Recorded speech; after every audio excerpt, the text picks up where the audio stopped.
Jesus. Hallelujah. Hallelujah. The word of the Lord says in Genesis chapter 39, verse 23.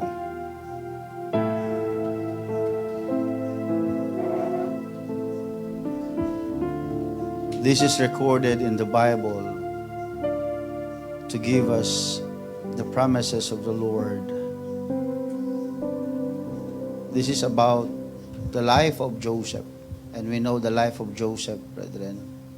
It's not an easy life for him.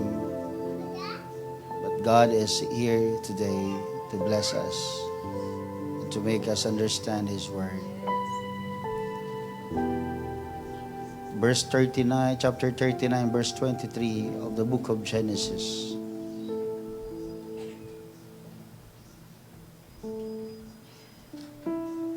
And the keeper of the prison looked not to anything that was under his hand, because the Lord was with him. The Lord was with Joseph. And the warden of that prison was so blessed to have Joseph, because the Lord was with him, and that which he did, the Lord made it to prosper.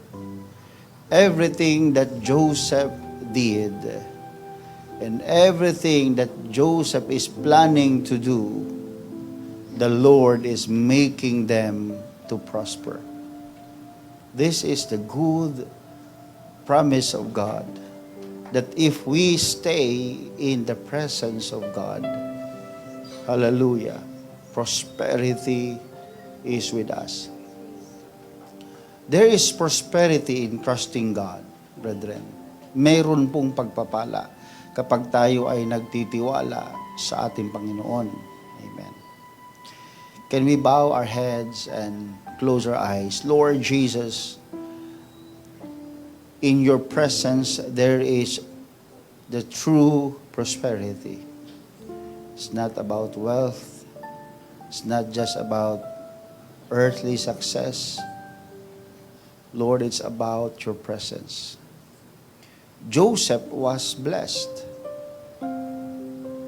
It's because not of his knowledge, it's not because of his gifts, it's not because of his earthly understanding and wisdom. Joseph was blessed because your presence is always with him. Ikaw, Panginoon, ang iyong banal na presensya ang nagdulot ng prosperity sa buhay ni Joseph. And today, Jesus, Lord, help us to understand that there is blessing and prosperity in trusting you. In the name of Jesus, let every heart be softened, Lord, with the words of God. Let every mind be comforted today. Give us wisdom and understanding as we hear and obey your very words. In Jesus' name I pray. Amen and amen. Thank you, Jesus. Thank you, Lord. I would like to preach today the message that says prosperity in trusting God. Prosperity in trusting God. You may be seated. You know, brethren, when we talk about prosperity, the usual understanding of many is about wealth, the earthly wealth, the success that the world is trying to project to every mind of the people. But as you can see in the life of Joseph, Joseph's life is like a roller coaster, mga kapatid. He came from a very faithful family, but a family that is very, what we call this, dreaming of becoming more and having more. So the life of Joseph is like a roller coaster. He came from the pit, it goes to the prison, and it was ended in the palace. So it's not easy, the life of Joseph.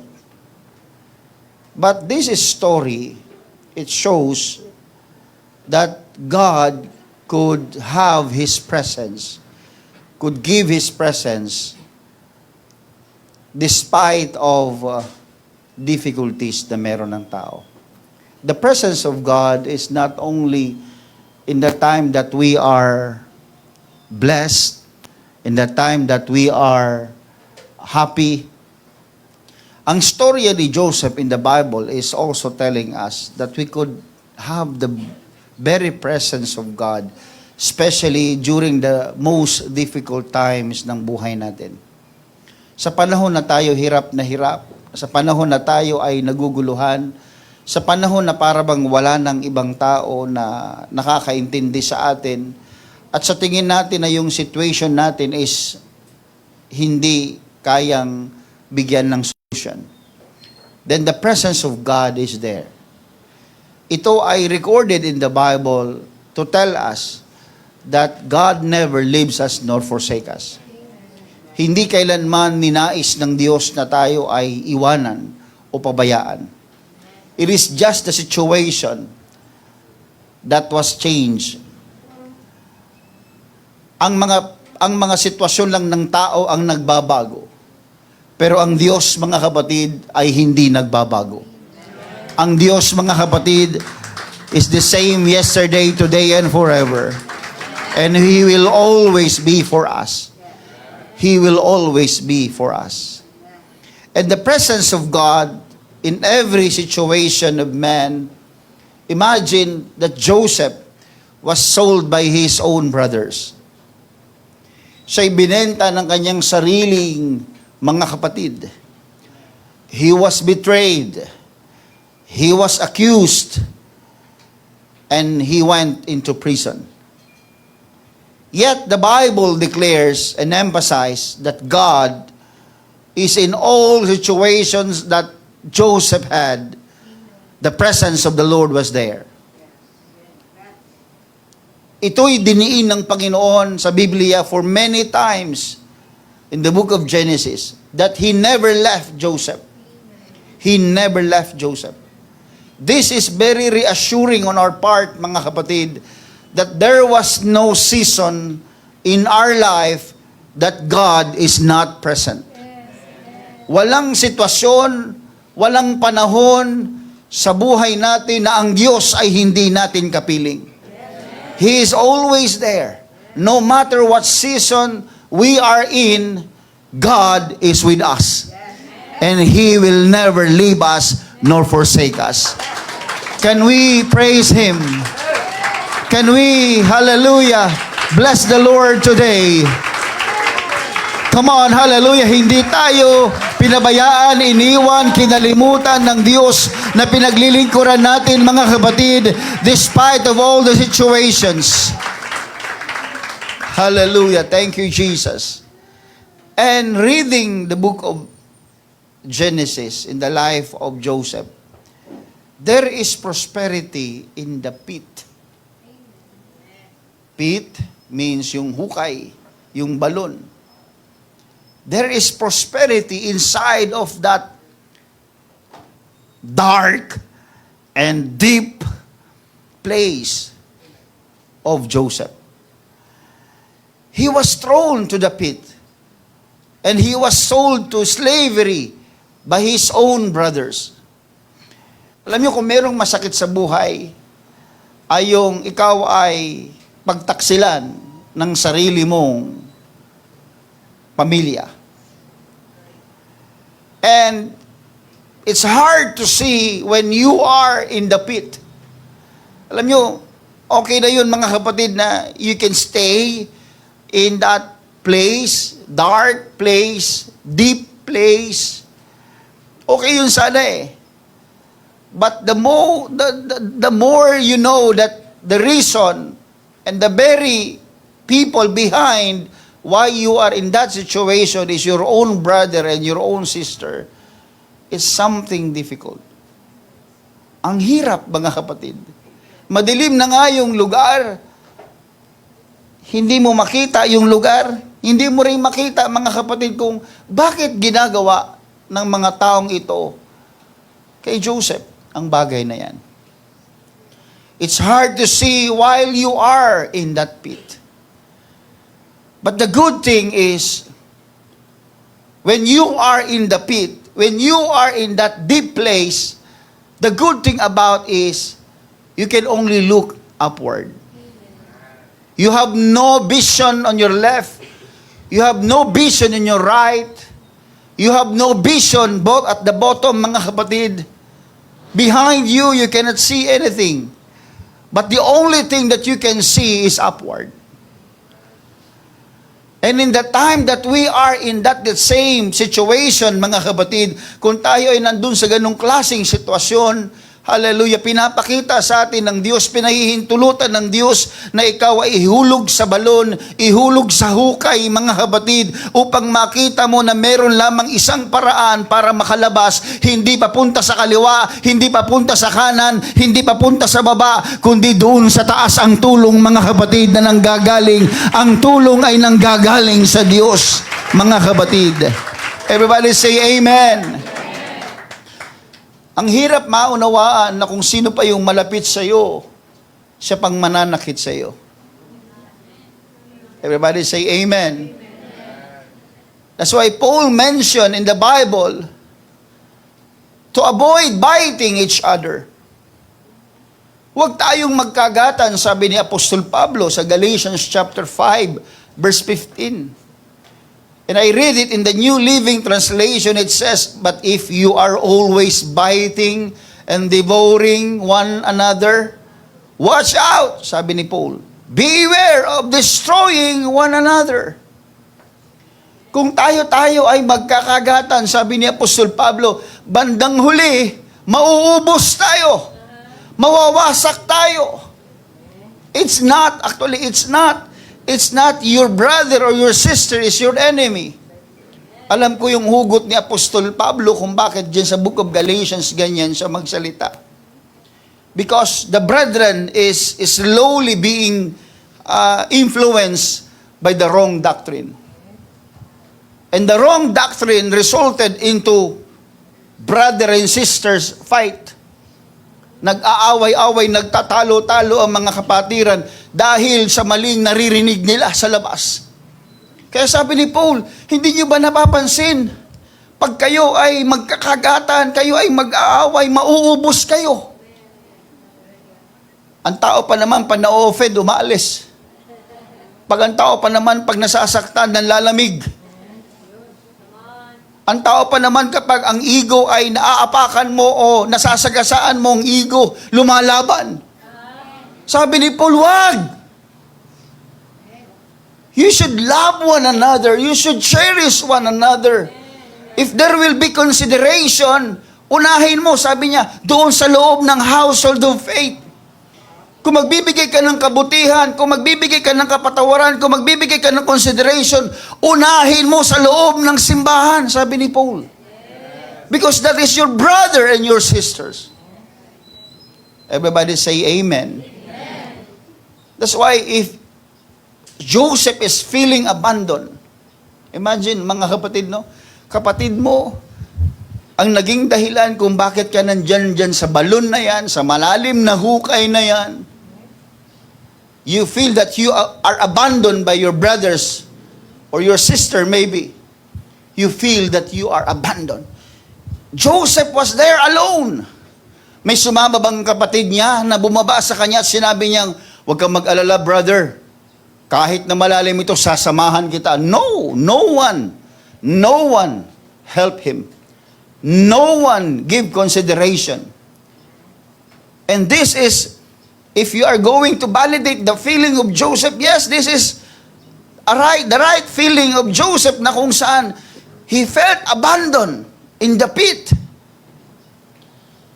But the good thing about this story is, yes, he felt maybe that God is or that the brother is abandoning him, but not God. God will never abandon you.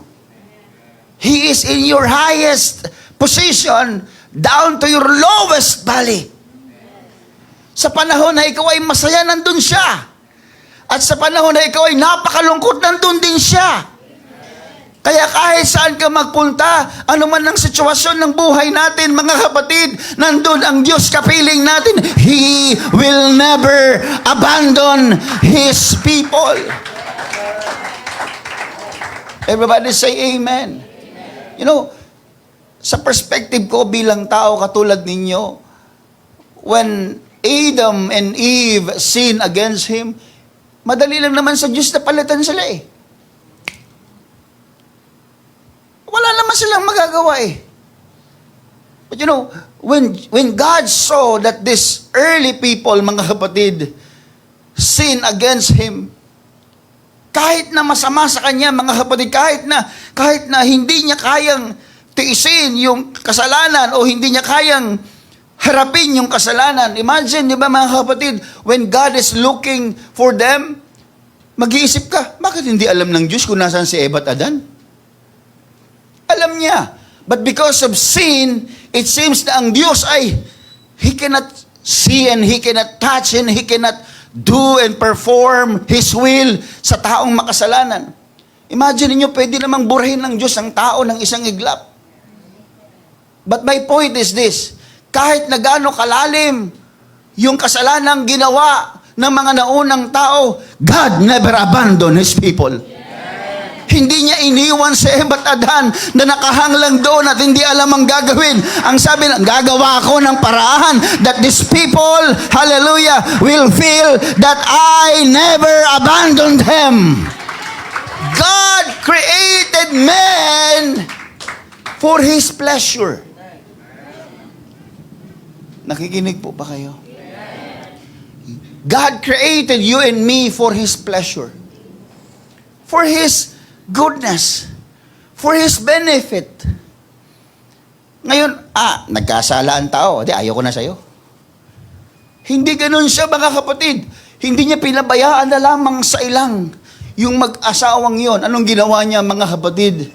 He created ways for these people to be connected with Him again. Just like what happened to us, mga kapatid. Hindi tayo pinabayaan ng Panginoon. Though we feel we are abandoned by our friends, abandoned by our parents, abandoned by our church maybe, abandoned maybe by your leaders, by your loved ones, but God never abandoned us. Alam nyo, yun lang yung siguro nagbibigay ng kalakasan kay Joseph nung habang siya ay nandoon sa ilalim ng balon, mga kapatid. Can we trust God in your pit? Can you trust God in your pit? Can you still trust God while you are in your darkest and lowest valley of your life? Can you still say, praise the Lord kahit na nahihirapan ka? Can you still say, praise the Lord kahit may karamdaman ka? Kahit pinipersecute ka, kahit na hindi mo maintindihan yung nangyayari sa buhay mo? Can you still praise God? Lubos ako nag-iisip, mga kapatid, if God loved Joseph so much that His presence cannot go away from Joseph, why God allowed Joseph to be like that? Isn't it His plan? Hindi ba ito'y plano ng Diyos? Lubos yung iniisip, mga kapatid, ito ba'y plano ng Diyos?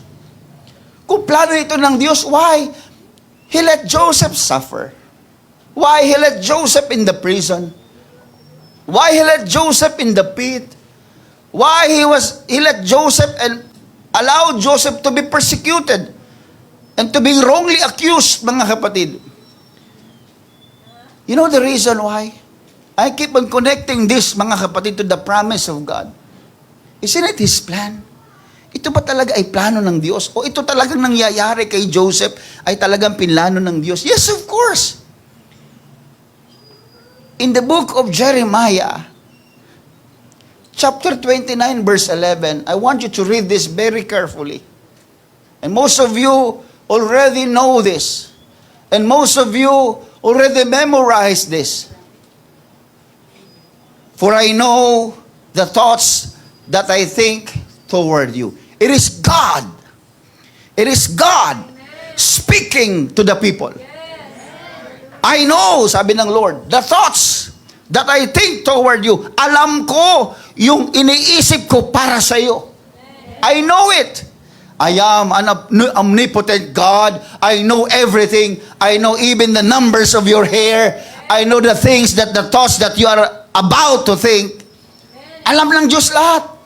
Sabi niya, I know the thoughts that I think toward you, saith the Lord. Anong kanyang nasa plano? Anong kanyang nasa isip? The thoughts of peace. Thoughts of peace? Nandun si Joseph sa balon? Thoughts of peace? Nandun si Joseph sa prison? Thoughts of peace? He was wrongly accused? Thoughts of peace? Almost 12 years in the prison? Thoughts of peace? Isn't it His plan? Parang ang hirap mong pagtugmain, mga kapatid, pag binabasa mo ito at yung nangyayari sa buhay mo, pag Lord, parang magkaiba ng page, Lord. Isn't it His plan? That is my question. Hindi ba ito'y plano ng Diyos? The plan of God is for you to have peace and not of evil. Ano yung sinabi niya sa bandang dulo? To give you an expected end. A good future. That's the plan of God. Yan ang plano ng Diyos sa bawat isa. Pero na nangyayari, kinukunik ko siyang maigi, mga kapatid. You know what? The reason why Joseph was able to bear the methods of God, to allow the methods of God, is because he is trusting God. Yun lang naman ang susi dun eh. Nung tinanong ko kayo, plano ba ng Diyos yun? Pag wala kang tiwala sa Diyos, sasabihin mong hindi. Pero kung nagtitiwala ka sa Diyos, i-connect mo ito, mga kapatid, sasabihin mo, yes, that's the plan of God. Kasi at the end of the story, alam niyo naman yung story, mga kapatid, na bandang huli, ano nangyari sa buhay ni Joseph at ng kanyang pamilya at ng buong Egypt, mga kapatid? Kapayapaan. But the methods of the Lord might not be the same dun sa preference natin, dun sa gusto natin, mga kapatid. Trusting the promise will be on our end. Pag sinabi ba sa'yo ng Panginoon ito, ngayong ikaw ngayon ay nasa isang sitwasyon na hindi mo maintindihan, maaring malalim na balon ang pinaglalagyan mo ngayon, pag sinabi ba ng Diyos sa ito yung ngayong araw na ito, magtitiwala ka ba dyan? Naririnig mo ba itong sinasabi ng Diyos sa iyo ngayon? Kung ano yung kinalalagyan mo ngayon, hindi man maganda yan o maganda yan, I don't know, pero naniniwala ka ba dito? If you trust God in His plan, you will believe this. Kung naniniwala ka na ang gusto ng Diyos sa iyo ay kapayapaan, pagpapala, kaayusan, hindi kasamaan, kahit na may nangyayari sa iyong hindi mo maunawaan, nagtitiwala ka na isang araw, may kapayapaan, may pagpapala, may biyayang dadaloy sa buhay mo. It is a matter of trust. It's not just the matter of belief. Di ba, Brother Jason? It's not just you believe that, oh, I believe in God. The one day, you will be tested by the Lord whether that belief was promoted to trust. Diba? Sinong naniniwala sa Panginoon? Diba may kwento, yung nakakatawang kwento? Diba may isang araw, mga kapatid, hallelujah, mayroong isang Kristiyano na nagkukumpisal sa kanyang pari. Father, patawarin mo ako. Ako'y nakapatay ng tao, Father. Sabi niya, oh, bakit ka naman pumatay ng tao? Ang sabi niya, Father, ang pinatay kong tao ay yung mga naniniwala kay Jesus. Father, naniniwala ka ba kay Jesus? Sabi niya, hindi ko nga kilala yan eh, kung sino yan.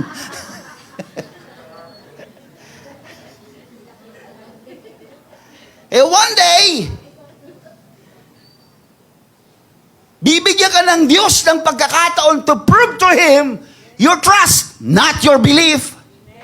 Because the devil believes. Anong pagkakain mo po sa demonyo? Kung parehas kayo naniniwala. Pero kaya ka naligtas ay hindi lang sa paniniwala, kundi sa pagtitiwala. Kaya nung sinabi ng pastor o ng Biblia, mga kapatid, na tayo'y magpabautismo sa pangalan ni Jesus, you don't just hear the pastor, you don't just hear the sermon, you hear God telling you, hey, if you want to be saved, be baptized in the name of Jesus and receive the Holy Ghost. It's not the pastor. Hindi ako yun, mga kapatid. It is in the Bible. Kaya kung talagang naniniwala ka, i-elevate mo yan sa pagtitiwala. Kasi wala tayong pinagkaiba sa iba kung tayo ay maniniwala lang pero walang pagtitiwala. And many of us are still asking how to be prospered by the Lord. Paano ko pagpalain ng Panginoon? You know, the thing that you need to understand in the life of Joseph, when he was prospered by the Lord, for me personally, when I read the life of Joseph, it is his self-control.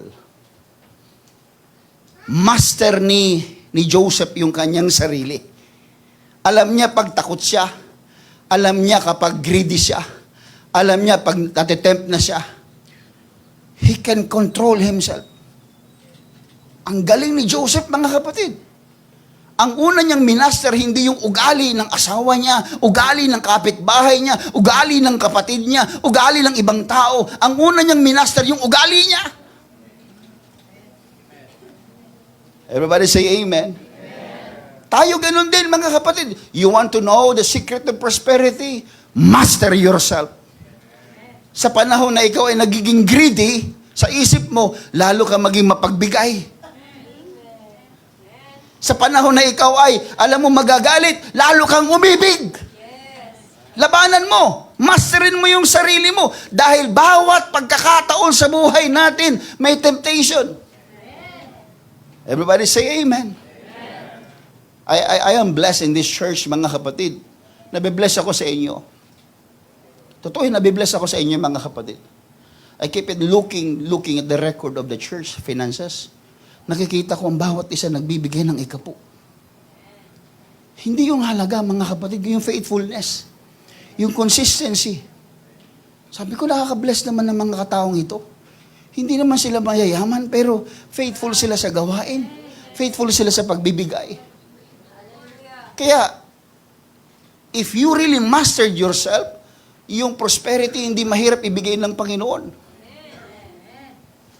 Alam mo, pastor, paano ito sweldo ko, paano ko payayamanin ng Panginoon? Hindi naman pagyaman kasi kagad ang dapat nating isipin eh. You know, how Joseph become a prospered person? Paano siya pinagpala? Mayaman ba siya nung nagsimula? Galing ka nga sa ilalim ng lupa eh. Galing ka nga sa balon eh. Pinapakita ng Diyos ako saan nang galing. Pero alam mo kung anong kanyang naging susi sa pagpapala? Alam mo kung ano yung mga kapatid? Pagtitiwala. Wala naman siya eh. Nung nagsimula siya eh. Wala nga siya. Naging alipin nga siya, mga kapatid eh. But you know what? The faithfulness, the trust of Joseph was extraordinary.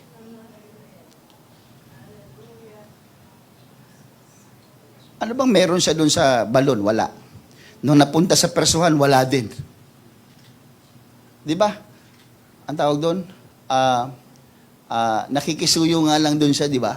Sa presuhan, di ba? Sabi niya, ikaw, butler ka eh. Ikaw yung tagahawak ng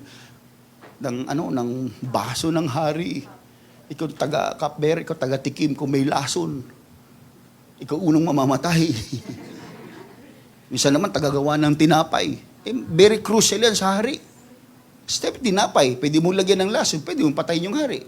Yung inumin, pwede mo lagyan ng lason, pwede mo mamatay ang hari. Kaya yung dalawang yung kinulong. Kinulong yung dalawang yun. Kasama ni Joseph. Sabi niya, pre, panandong ka na kay boss. Baka pwede namang pakisabi, andito ako, alahanin niya ako. 10 years na po. Kaya tanong ko ay, isn't it the plan of God? Plano ba ng Diyos sa pagpalain siya? 10 taon na po siya nandoon, nasa preso.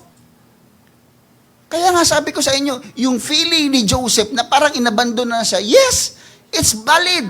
10 years, okay lang yung 1 buwan, makulong ka, maalala, baka busy lang yung 2 buwan, 1 taon, baka busy lang. Pero 10 taon, Diyos ko po, mga kapatid, ano nang maglalaro sa isip mo? But Joseph remained in his faithfulness, in his trust. May tiwala si Joseph sa plano ng Panginoon. At isang araw, yun ang nangyari. Alam nyo nangyari, nakalabas siya doon, mga kapatid. But my point is this, isn't it the plan of God? Kahit na nasa mahirap sa sitwasyon, yes, it is. Kaya kung kayo, mga kapatid, gusto nyo maging prosperous sa buhay, hindi lang naman pera yung prosperity. Let me tell you, naputol ako kanina. Alam mo kung saan prospered si Joseph? Alam niyo kung saan prospered si Joseph? Hindi sa pera. Hindi rin sa kapangyarihan. Alam niyo kung saan sa prospered? Makinig po kay maigi. Sa pabor ng Diyos. Pansinin niyo maigi. Hinulog siya doon sa balon. Pabor ng Diyos, hindi siya namatay. Pabor ng Diyos, na imbis siya mamatay, dinala doon sa Egypt. Pabor ng Diyos, pagdating sa Egypt, naging katulong siya. Pabor pa rin ng Diyos, naging mayordomo siya. Pabor pa rin ng Diyos, kahit doon siya'y nakulong na pagbintangan, mga kapatid, nung nakulong siya, pabor pa rin ng Diyos, yung warden doon, kadikit niya. Di ba, basahin sa Biblia, walang problema yung warden doon. Kasi, mabait si Joseph, lahat ng gusto ni warden na gagawa ni Joseph, ang sipag. Kaya yung favor, nandun pa rin. At nung sa'y nandun na sa palasyo, mga kapatid, ano yon? Pera? Kapangyarihan? Walang inasahan, mga kapatid, si Joseph, kundi pabor ng Diyos. Kaya kung tayo ay magiging mayaman, mga kapatid, hindi lamang sa pananalapi, dapat kundi sa pabor ng Panginoon. There is prosperity in the pit. Why? Because in every time the presence of God is there, the favor of the Lord is also there. And you will be prosperous if the favor of God is in you. Pabor ng Diyos ang nagpapayaman sa atin, ang nagpapagaling sa atin, ang nagpapahusay sa atin. Kung bakit may anak kang mababait, kahit kung bakit may trabaho kang maganda, kung bakit may sweldo kang maganda, mga kapatid, kung bakit may pamilya kang maayos, it's not because of your skills, your talent. It is because of God's favor in your life. Pabor ng Diyos yun sa iyo. Hindi pera. Hindi talino ang dinala ni Joseph doon sa palasyo. Pabor ng Diyos. Oh, hallelujah. Can we clap our hands to Him? Kaya, the very point is for us just to trust Him. Pagtiwalaan natin siya. In the case of Abraham, alam niyo po ba? It is God who planned to sacrifice Isaac. Ang nagplano naman po na si Isaac ay patayin at ihandog ay mismo ang Diyos eh. Hindi naman plano ni Abraham yun eh. But it is Abraham. Though God planned that, though plan set everything, but it is Abraham who showed the evidence of trust. Inutos, sinunod ni Abraham ang pagsunod po natin ay ebidensya ng tiwala. Pag wala kang tiwala, hindi ka sumusunod. Pero pag sumusunod ka, ibig sabihin may tiwala ka. So ang ebidensya ng iyong pagtitiwala sa Diyos ay yung pagsunod mo. Everybody say amen. In the case of Moses naman, it is God who planned to set them free. And the corresponding evidences were also provided by God through the plagues. Diba? Ang Diyos naman ang nag-set naman no, sa panahon ni Moses. Ang nag-set naman ng kagustuhan na sila'y umalis sa Egypt. Diba ang Lord naman? Diba ang Lord din nagbigay ng ebidensya? Yung mga 10 salot, diba? Siya din yung nagbigay doon. Pero lumalabas na si Moses pa rin ang nangangailangan na magtiwala sa plano. God can give you all His plans. Pwede bang pakibalik yung Jeremiah 29? Pwedeng araw-arawin to ng Diyos sa'yo. Ibulong. Pwede paggising mo sa umaga, yan ang palagi mong maririnig sa Panginoon. But if you will not trust these words, you will not get it. Kahit araw-arawin pa ng Diyos ito sabihin sa iyo, pero kung hindi mo paniniwalaan at pagtitiwalaan, hindi mangyayari sa iyo ito. So anong point mo, Pastor? Ang point ko, ang hinahanap ng Diyos sa atin ay tiwala. Leave it to the Lord all the plans. Iwan mo na sa Diyos yung pagpaplano. Ibigay mo sa Kanyang kalooban at pagpaplano. Ang sa atin ay pagtitiwala sa Kanyang plano. That's why, in the case of David, it is God who set the plan and permitted Goliath to persecute the Israel, which is beyond their capacity to fight. Di ba hinayaan ng Diyos na lumabas at lumaki itong si Goliath na ganun kalaki? So wala namang hindi ibig sabihin, walang hindi ibig sabihin yung paglaki ni Goliath. May ibig sabihin nun. Isang araw, uusigin ito ang Israelita. Kaya pinalaki ng Lord si Goliath. Pinlano ng Diyos yun. Pero, nung inuusig ni Goliath ang Israelita, hindi man lang makalaban itong mga Israelita. Kasi it's beyond their capacity to fight. But, it is David who decided to trust God and fight Goliath. Hello? Naku, niyo ibig ko sabihin? Nagdesisyon ng Diyos, inalaw ng Diyos si Goliath na lumabas at ma-persecute. Pero may isang tao na nagdesisyon na magtitiwala siya hindi sa sandata, hindi sa tabak, hindi sa panangga, hindi sa palaso, hindi sa sundang mga kapatid o sword. Nagdesisyon yung isang tao, which is David, na haharapin niya si Goliath because he trusted his God, not his weapon. You get the point, mga kapatid? Everybody has the weapon. Bawat isa sa kanila may palaso. Bawat isa sa kanila may sibat at may espada, mga kapatid, at may panangga. But no one dared to decide, I will trust God. Kaya pagtayo niya kay Goliath, ano sabi niya? Ikaw, dumating ka dito, hinarap mo ako gamit ang iyong sibat at iyong espada. Ako, nandito ako sa pangalan ng aking Diyos. Imagine that, mga kapatid. Weapon is not about might. Weapon is about the presence of God. Kaya pag tayo ni David doon, mga kapatid, presence of God ang nasa kanya. Hello?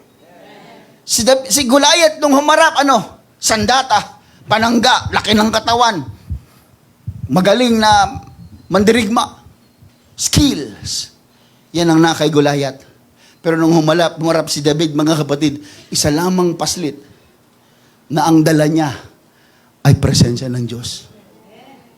What could be the result if the presence of God is with you. What could be?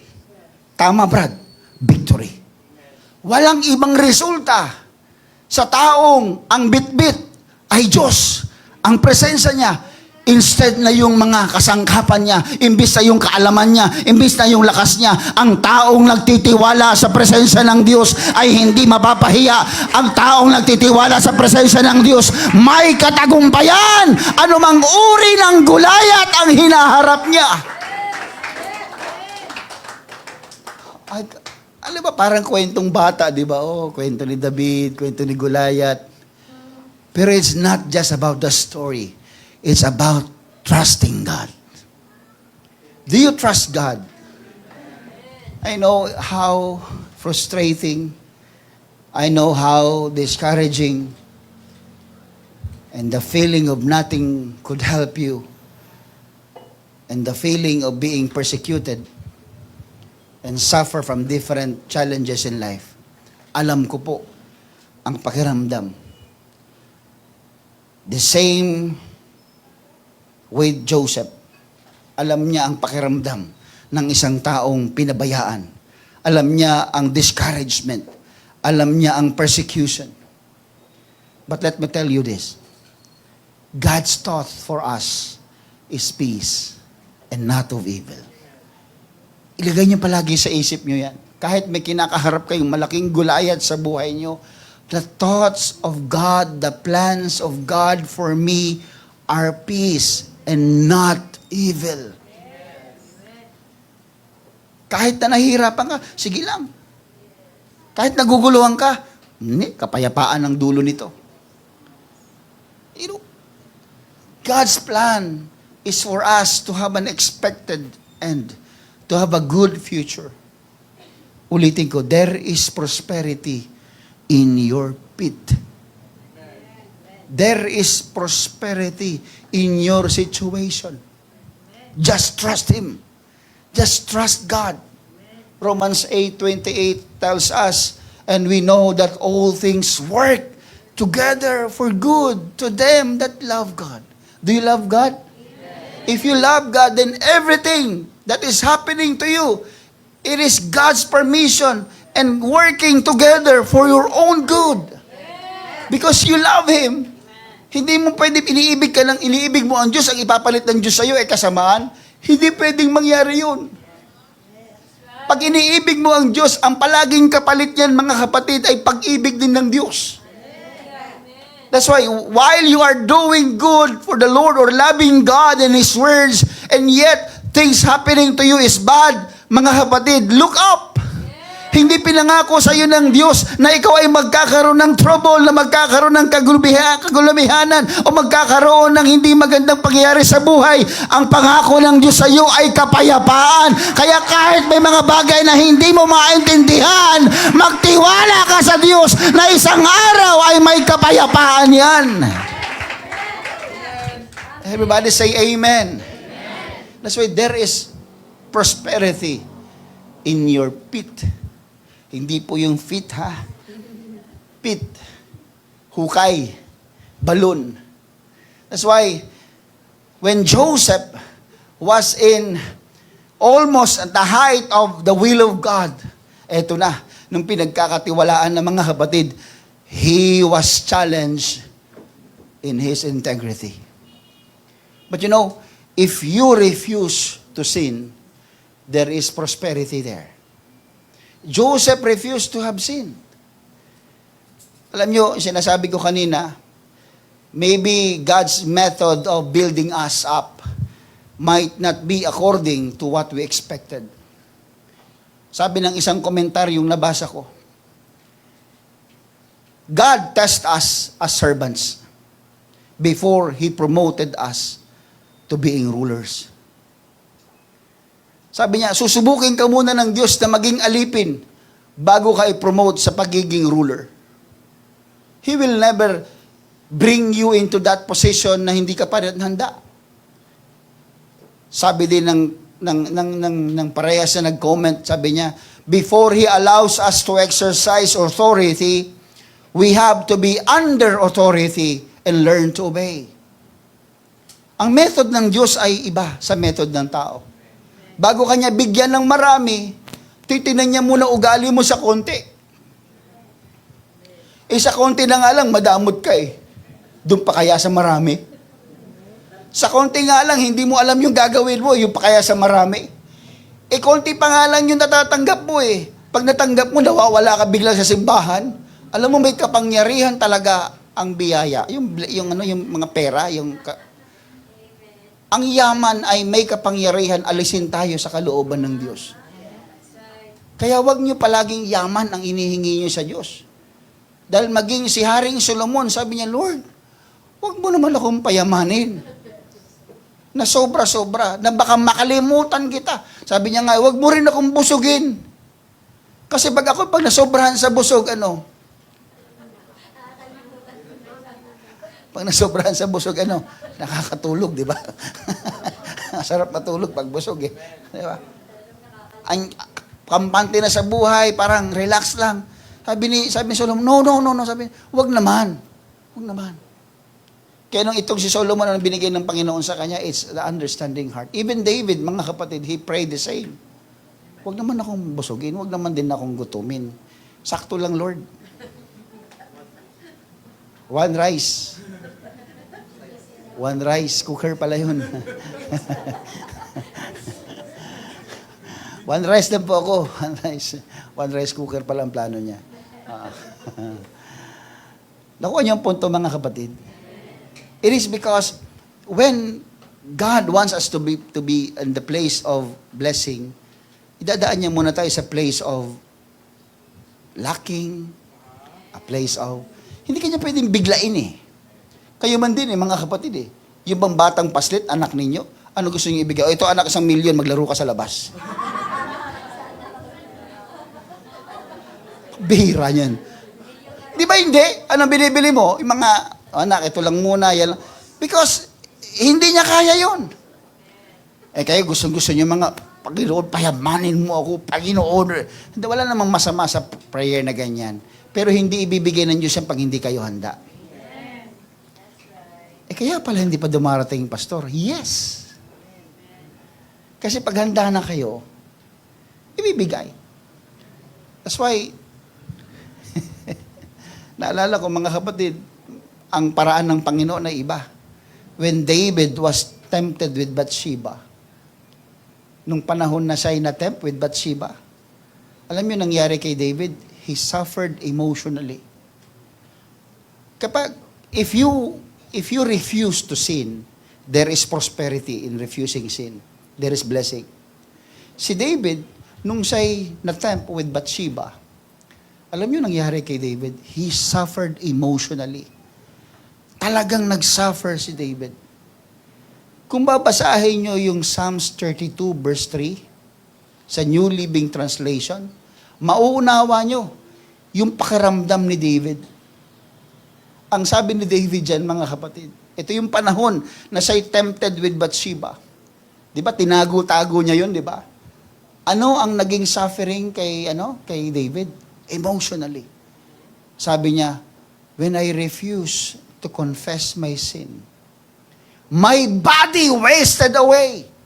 Para akong tumatanda, sa ibang salin, para akong unti-unting tumatanda, nanghihina. And I groaned all day long. Ito yung pakiramdam, emotion ito ng isang tao.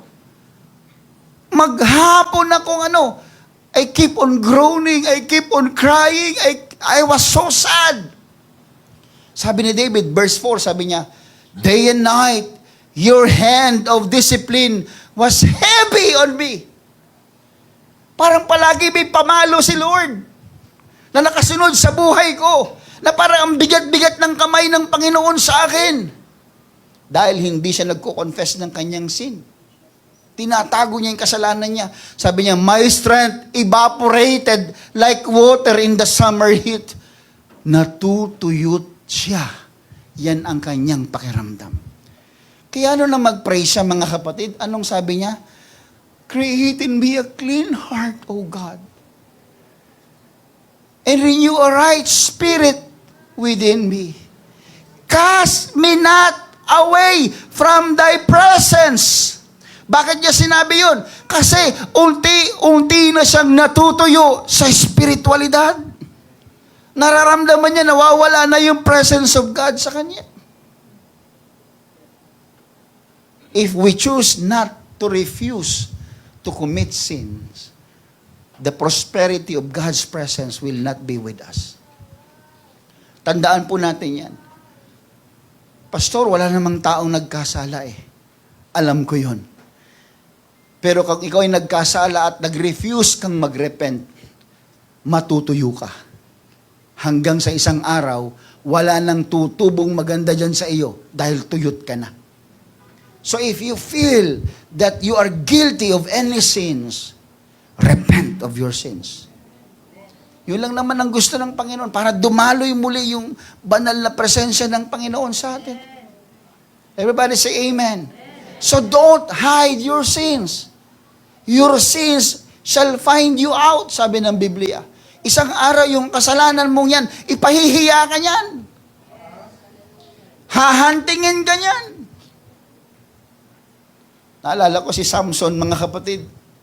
Di ba na-tempt siya with Delilah? Si Samson, di ba? Ang kalaban ni Samson ay hindi leon, hindi oso, kundi si Delilah. Di ba may larong ganyan? Pag Delilah ka, talo si Samson. Ganon. Pero alam niyo isang araw, nung itong si Samson ay hindi nakinig sa utos sa kanya at sinabi sa kanya, he suffered spiritually. Alam niyo nangyari sa kanya?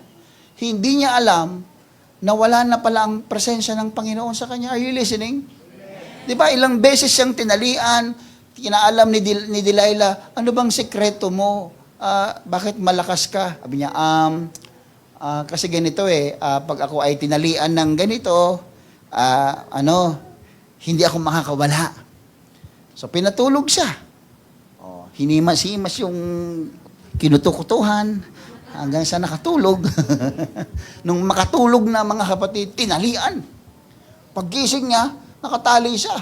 Sabi ni Delilah, "Handyan yung mga Pilisteo! Huhulihin ka!" Tumayo siya, gumanon, parang naghikab lang. Kagigising lang, tanggal mga kapatid yung tali. Ganon siya kalakas. Pag naghikab ka, diba, nag-inat-inat ka, nagtanggalan lahat nung parang napitas lang na mga sinulid yung Ang lakas niya, mga kapatid. Siyempre, inaraw-araw siya ni Delilah hanggang sa bumigay na rin siya na ang sekreto niya talaga ay ang kanyang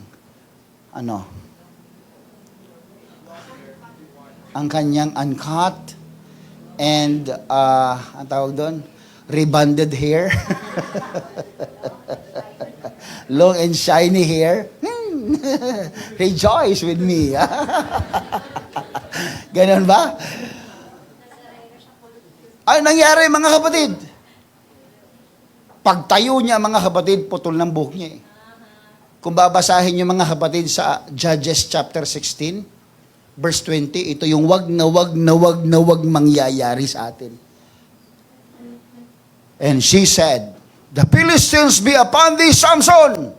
And he awoke out of his sleep and said, "I will go out as at other times before and shake myself." And he wished not that the Lord was departed from him. Pag binasa mo sa NIV yan, sa NIV mo nga, Sister Carla, tinan mo, anong sabi sa NIV? Ang ganda ng pagkakasabi. But he did not know that the Lord had left him. Mga kapatid, pwede palang mangyari yon na hindi mo alam, wala na pala si Lord sa iyo. Ang palagi niyang alam, ang Lord ay kasama niya. Sa tuwing babangon siya at may kalaban, ang lakas niya. Isang araw, pagbangon niya, hindi niya alam, iniwan na pala siya ng Diyos. That's why he suffered spiritually, because the presence of God departed from Samson. Mga kapatid, huwag tayong umabot sa punto na if we will not repent of our sins, isang araw, you maybe not feel the presence of God. Maaring iwan ka. Yan ang delikadong pangyayari sa buhay natin if the presence of God, hallelujah, will not be within us. Kaya habang may pagkakataon, let us always repent of our sins. Let us always remember, though spiritual giants also suffers, I want to remind you mga kapatid, spiritual giants, even spiritual giants can fall when they take their eyes off of God. Pag inalis mo ang mata mo sa Diyos, pag inalis mo ang iyong sarili sa paglilingkod sa Panginoon, even you are a spiritual giant, mga kapatid, you can fall. Look, David, look at Samson. These are huge people, character in the Bible, mga kapatid. Dakila sila, pero tingnan nyo, mga kapatid, nawala yung presensya ng Diyos. Bakit? Dahil hindi nagsisisi. But you know what happened with David? Nagsisi siya. Si Samson, bandang huli, nagsisi siya. Di ba bumalik ang lakas niya? Again, repentance can restore the relationship with God. Palakpakan natin ng Panginoon. Let's always repent of our sins. Pero ito si Joseph, iba siya. Iba si Joseph. Hindi siya nagpatinag. He maintains his integrity with God. Biro mo, araw-arawin ka ng asawa ni Potiphar. Lie with me. Lie with me. Araw-araw yun. Biro mo, Brother Mark Bulong. Araw-arawin ka doon. Mark, kiss mo ko.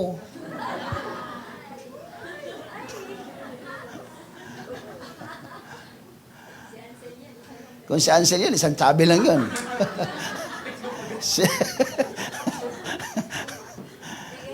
Kiss me! Ayaw niya. Kinabukasan, sumikreto na naman tong asawa ni Potiphar. Joseph, halika na. Hindi siya pinapansin. Alam mo, sabi lang ni Joseph sa kanya, ikaw, sabi niya, lahat ng bagay dito sa inyong bahay, pinagkatiwala sa akin ng iyong asawa. At ang tanging pag-aari ko sa bahay na ito ay yung pagkain kinakain ko. Pag nasa bibig niya, alangan naman ibigay mo pa sa iba yun. Sige, subukan nyo mamaya, share mo sa iba. Galing na sa'yo, di ba? Yun lang yung tanging pagmamayari niya. Yun lang, yung pagkain. Ikaw at ang mga bagay dito, kay boss, hindi pa rin nakinig. Talagang may crush sa kanya, mga kapatid. Talagang napupugian kasi yung pogi ni Ansel, mga kapatid. Buray mo yun. Isang araw nag-set up siya, walang tao doon sa bahay. Sinet up yun. Bakit makapangyari yung asawa ni Potiphar eh? Sinet up o nag-alisan, sila na natira. Ay, siyempre, pagkakataon, sila na natira. O, ano nangyari, mga kapatid? Nilapitan ng asawa ni Potiphar si Joseph. Nagpumiglas si Joseph. Hanggang sa nahawakan ng asawa ni Potiphar ang damit ni Joseph, yung balabal niya. Siyempre dahil pumiglas-piglas, natanggal yon, tumakbo si Joseph. Alam niyo mga minsan, magandang maging duwag ka eh. 'Di ba? Kaysa dun sa palaban. Kiss mo ko. Sige nga. Sa hindi eh. Ayoko. Takbo siya, mga kapatid. Hindi po bading si Joseph. Liliwanagin ko, may anak po siya, mga kapatid. Hindi po siya bading. Talagang ayaw niya lang magkasala. Tumakbo siya, mga kapatid. Hinabol siya. Nahawakan ng kanyang damit. Natira. Hindi ko alam kung ano yun. Pang-ubabaw ba yun o pang-baba. Basta may natirang damit. Hawak-hawak ng asawa ni Potiphar. Sabi ko. Kaya nagtatakbo. Pagdating ng asawa ni Potiphar, nag-report siya. Yang Hebreo na dinala niyo dito, ginawan ako ng masama. To make the long story short, nakulong si Joseph. Grabe, mga kapatid, no? Sabi ni Mark, kung hinalikan niya na yung pastor, di tapos na. Dapat minsan matalino ka rin, pastor, eh. Hindi ganun, eh. Joke lang. Hindi. You know, Joseph didn't let the diversion of the enemy. Hindi niya hinayaan yung sin, yung diversion ng kaaway. Alam nyo, nung tumakbo siya, it reflects not cowardice, hindi kaduwagan yung pagtakbo niya, kundi it reflects the trust of Joseph to God. Yun yung nag-reflect, mga kapatid. Oy, duwag! Hindi siya duwag. Nag-reflect yung tiwala niya sa Diyos. Usong-uso ngayon ng road rage, mga kapatid. Tell me why. Tell me why. Tell me why. Bakit nga ba? Ay, Diyos ko po. Alam nyo, sa mga driver, mga nagmamaneho dito, napakabilis ng turning of events, mga kapatid. Kapag hindi tayo naging sensitive, simpleng bagay, pwedeng mauwi sa hindi maganda. Ganon na ganon din kay Joseph, mga kapatid. Turning of events, ang bilis. Pero instinct niya, nung manghahalik ka na sa at dadakmayan na siya, tumakbo siya, nahawakan yan. Ang bilis ng instinct niya, mga kapatid. Iba naghihintay pa, sige nga, hindi nga. Hindi naman totoo yan eh. Hinintay. Siya tumakbo, mga kapatid. Hindi niya hinayaan. Ano ba naiiwan dyan? Ba't may pusa dyan? Wala naman sa Bible yung pusa doon. Kaya pala tumakbo si Joseph kasi may witness. Ayaw sa inyo yan. Dapat walang pusa. Kaya pati pusa nagulat eh. Hala.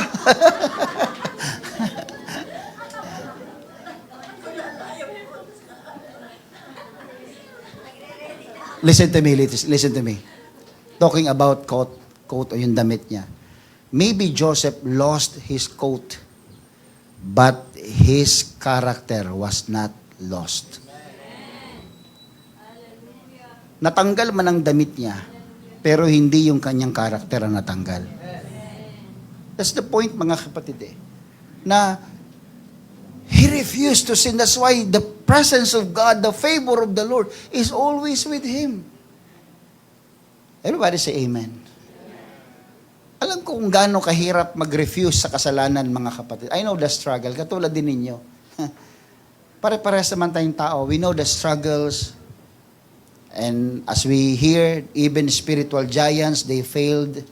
But there is always a way to escape. Palaging merong paraan para tayo ay makaiwas. As mentioned by Paul in 1 Corinthians chapter 10, verse 12.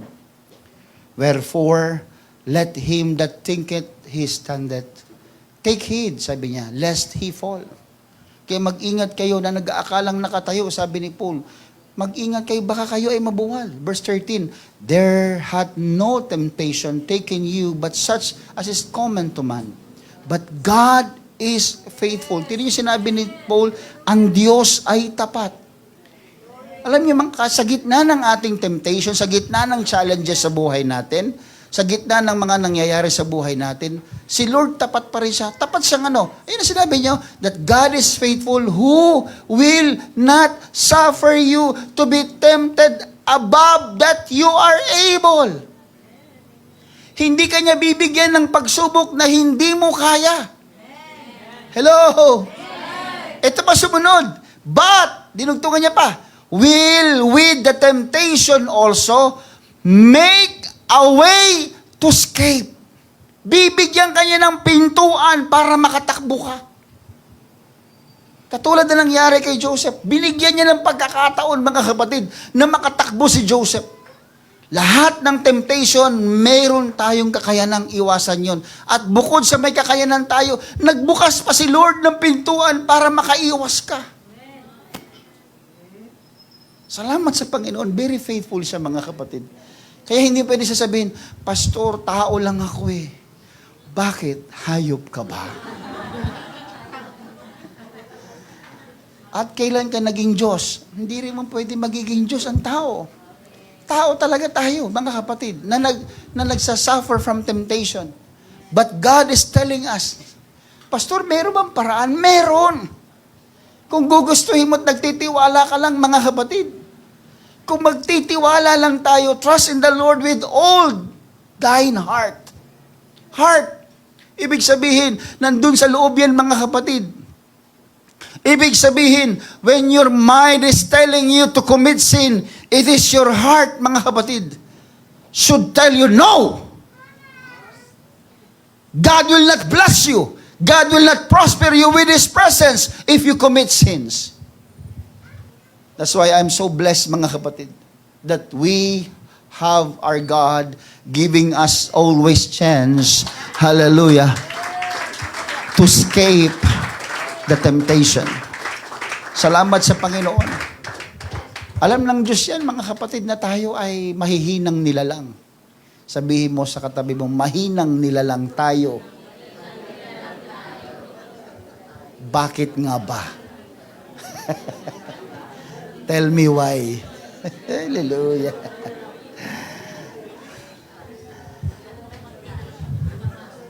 Alam niyo, mga kapatid, when Joseph was in the picture of kanina, imagine niyo, mga kapatid, he ran away, and then one day, ito iba na naman to. Ano na wala niya? Iba na. Wala na yung witness. Sabi niya, Lord, I surrender you. Lord, I surrender. Hindi kaya nanay niya yan. Joseph, yung balabal mo. Mamaya, nanay.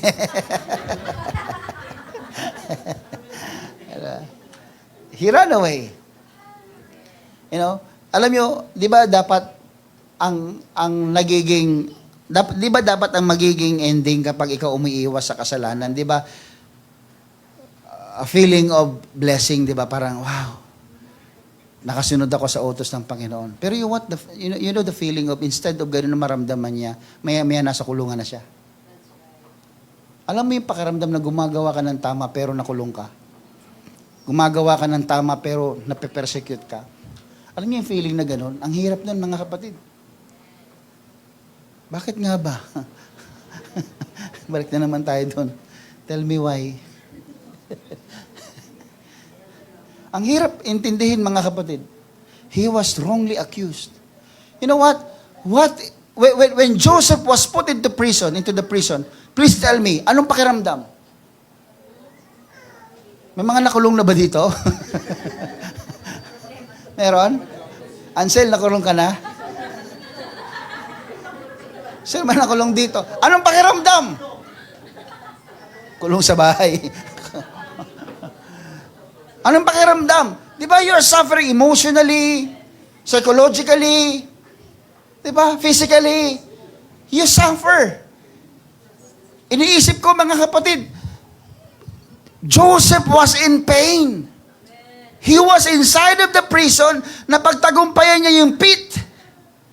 Pero when he was in the prison, mga kapatid, yes, we can validate the feeling of a man na siya ay malungkot, feeling abandoned, mga kapatid, suffering from pain and psychological effects sa kanya nung nangyari, mga kapatid. Sabi nga ng isang commentator ng Biblia, mga kapatid, God permitted Joseph to be treated unjustly and put in prison to help build this character. Totoo naman yun. Para mabuild yung character. Pero ano bang feeling ng isang tao, mga kapatid, na nandun sa loob ng kulungan? Di ba? Masama sa pakiramdam. Joseph was just patient. Ito lang yung natutunan ko, mga kapatid. Last night, nire-review ko siya. Sabi ko, what's my take away from Joseph? You know, the very good character of Joseph is this. For me personally, patience. Grabe yung pagiging pasensyoso niya. Joseph was so patient. Now tell me, what is the best way to learn patience? Tribulations. When you are persecuted, when you are in tribulations, you will learn how to be patient. At yun ang nangyari, mga kapatid, kay Joseph. Kaya siya dinala doon, kaya sa pabago-bagong sitwasyon, maybe God is building up His character na maging pasensyoso siya, na maging patient siya. Nakita niyo naman yun, di ba, bandang huli, nung nandun na sa palasyo, nung nandyan na yung mga kapatid niya, pwede niyang pagsisipain lahat yun eh. Ikaw yung naghulog sa akin sa balon eh. Kayo yung mga promotor eh. Pwedeng gawin ni Joseph yung you know, what happened to Joseph is, tamed na siya. Tamed na siya. May renda na siya. Na pwede siyang magalit, pero ano ginagawa? Di ba, tumatalikod siya pupunta, kunwari, umiiyak siya doon sa likuran. Sobrang sama ng loob niya. Nung makita niya yung mga kapatid niya na nagkaanulo sa kanya, mga kapatid niyang gumawa na hindi maganda sa kanya, hindi niya pinapakita, tumatalikod, umiiyak siya doon sa Panginoon. Patience. Kung hindi pinadaan ng Diyos si Joseph sa ganun, he will not learn patience. And you know what happened? Sometimes the method of God is removing our crutches, kung sabihin natin, yung mga tungkod natin, inaalis ng Diyos. So we will learn to walk by faith. Alam niyo yun? Ang hirap lumakad na may tungkod. Kaya kailangan ng tulong ng tungkod dahil hindi ka makalakad maigi. Pero minsan tinatanggal ng Diyos yung tungkod para matuto kang maglakad sa pananampalataya. Minsan inaalis ng Diyos yung mga taong tumutulong sa iyo. Minsan nagugulat ka, bakit wala na si Sister, ba't wala na si Brad na tumutulong sa akin? Bakit parang ako na lang na isang, paano ko to susolve? You don't know what to do. Kasi gusto ng Diyos na matuto kang lumakad mag-isa. Gusto niya matuto ka, mga kapatid. Walk by faith and not by sight. Wala si Brad, kaya hindi ako magsisimba. Wala kasi akong kasama, kaya hindi ako magsisimba. Wala yung mga kaibigan ko dyan, nasa probinsya sila, nag-swimming sila. Hindi muna ako magsisimba kasi wala naman akong kausap doon, kundi sila lang eh. Wala akong katsukaran. Katsukaran. Wala akong close doon. You are walking by sight. Hello? You are walking by sight, serving the Lord using your sight. Ayoko sa church. Bakit? Wala naman ako napupulot dun eh. Hindi ko gusto yung mukha ni pastor pag nagpipreach eh. Wala akong magawa dyan. Mukha na ang pinag-uusapan eh. Magpapakumbaba na ako sa Panginoon yan. You know why Joseph is so patient? Before I'll tell you this. Because he knew that God is faithful. Kaya naman siya patient kasi alam niya ang Diyos ay tapat. Parang, alam mo, hindi naman siya passive, pero alam niya na may ginagawa ang Diyos in the background. And the blessing of being patient in pains. No? Kahit na ikaw may nararamdamang hindi maganda, you are in pain, you are in trouble, pero patient ka pa rin. Ganon si Joseph. You know, the blessing of being patient, mga kapatid, is the favor of God. Pabor ng Diyos. Pabor ng Diyos. Gusto mo ng kayamanan? Pabor ng Diyos.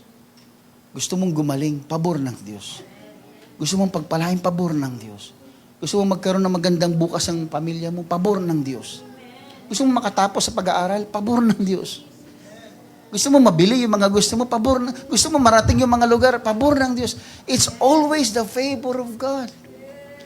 Kaya kung kayo mananalangin ng kayamanan, manalangin kayo ng yaman ng pabor ng Diyos. Everybody say amen. That the favor of God is always with us. There is favor in the midst of your pains. Brethren, there is favor in the midst of pain. Even in the midst of your darkest moment, even in the midst of your difficult situations, there is favor in the midst of them. Hindi ako naniniwala na kung pangit ang sitwasyon ng buhay mo ay wala nang pabor ang Diyos sa iyo. No. Nagkakamali ka. Prison might be a place of bitterness for Joseph. Maybe the prison is a place of despair for Joseph. But you know, despite that this might be a place of bitterness and a place of despair, this might be also a place of preparation. Baka mamaya inihahanda ka lang pala ng Panginoon. You came from the pit. And God removed you from the pit and put you into prison. Maybe because of that place, both of the place are not good. Maybe that is the method of God. That's the highway going to palace. From pit to prison to palace. Maybe God is just preparing you and me. Bakit, Pastor, ganun ang buhay ko? Bakit, Pastor, parang ang bigat? Pastor, bakit parang nakakulong kami sa sitwasyon? Ang tagal na namin dito sa ganitong situation, Pastor. Pastor, bakit parang walang nakakatulong sa amin, Pastor?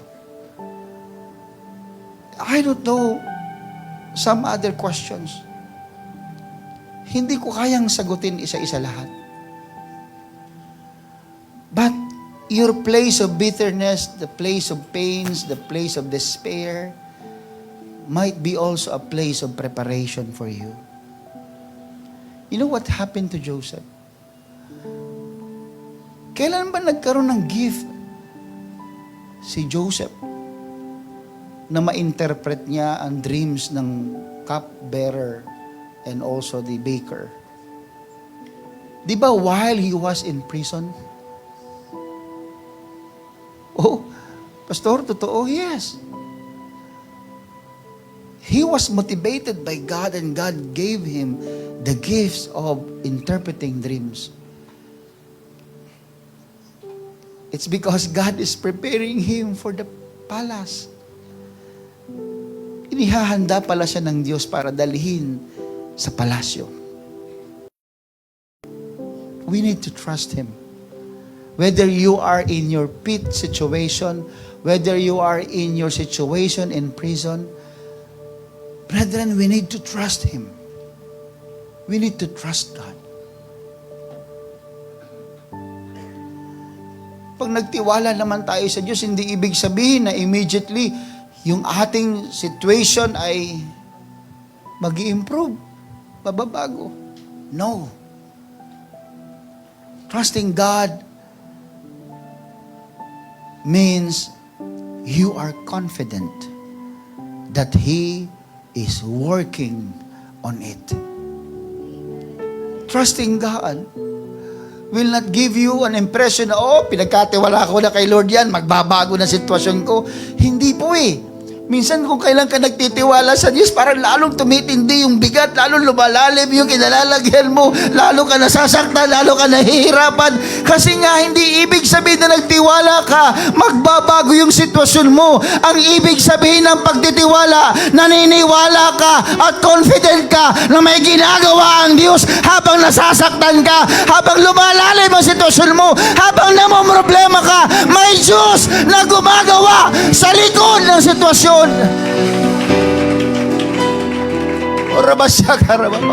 Come on, church. Hallelujah. I don't know situations. I don't know. Hallelujah. But if we will pray for prosperity today, I ask you to pray for the prosperity of God's favor. Hallelujah. Because the true prosperity will always rely in the presence of God. If you have the presence of the Lord, if you have the presence of God with you, hallelujah, hindi niya pinapangako, hallelujah, na biglang magbabago. Pero ipinapangako niya sa iyo that He is working now. Hallelujah, hindi man niya sabihin sa iyo ang ginagawa niya.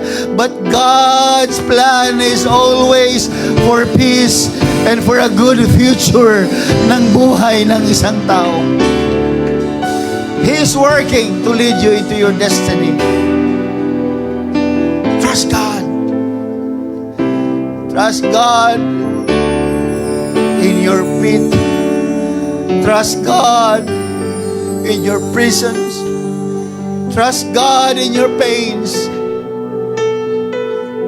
Trust God in your pains. He's doing something. He's doing something. The presence of the Lord will assure you. The presence of the Lord will assure us. Hallelujah. The presence of the Lord will comfort us. Hallelujah. Why don't we let the Spirit of God, the presence of the Lord, move in this place? Why don't we let God, hallelujah, plan everything? Hallelujah. And what we are going to do is to trust the Lord's way, to trust the Lord's method, to trust the Lord's will in our life. Come on, church, hallelujah. I want you to lift up your voices unto the Lord. I want you to praise Him. I want you to worship Him. I want you to thank the Lord Jesus for His divine presence today. Again, let's clap our hands to Him.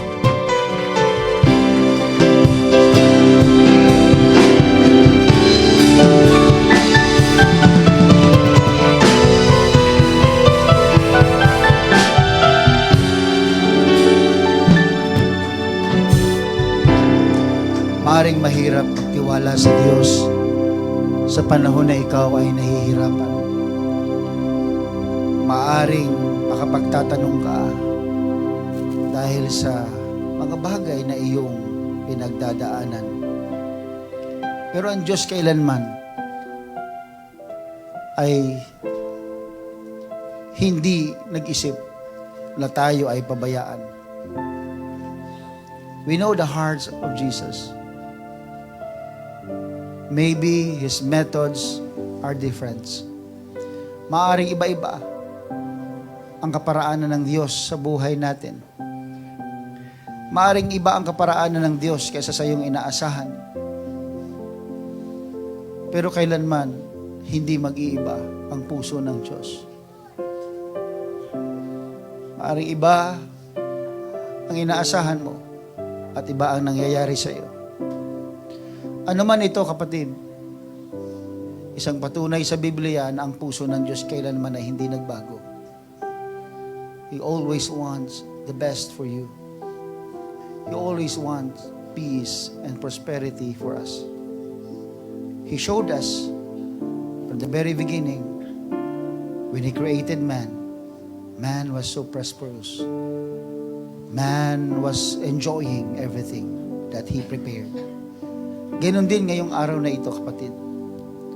Sinasabi ng Diyos sa atin, sinasabi ng Panginoon sa atin, ano man ang sitwasyon, saan man tayo ngayon sa ating mga sitwasyon, He will always be with us. And He will never forsake us nor abandon us. It is His presence that the true success and true prosperity is always rely on the presence of God.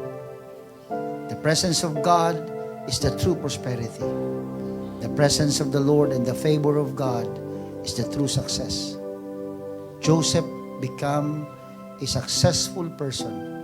It's not because of human wealth. It's not because of earthly possessions. He became famous. He became dedicated man of God because of God's presence. He was blessed because of God's favor. Pag-uwi nyo sa inyong tahanan, mga kapatid, ilagay natin sa ating isipan at sa puso na ang presensya ng Diyos ang tunay na kayamanan.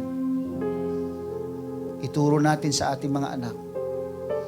Ituro natin sa ating mga kapatid at sa ating asawa na ang presensya ng Diyos ang totoong yaman.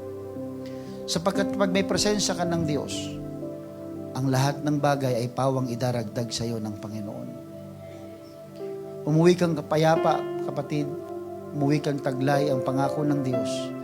Sa Jeremiah chapter 29, never nagplano ang Diyos ng ikasasama mo. At kung may masamang nangyayari sa iyo, it's not because God wants you to punish.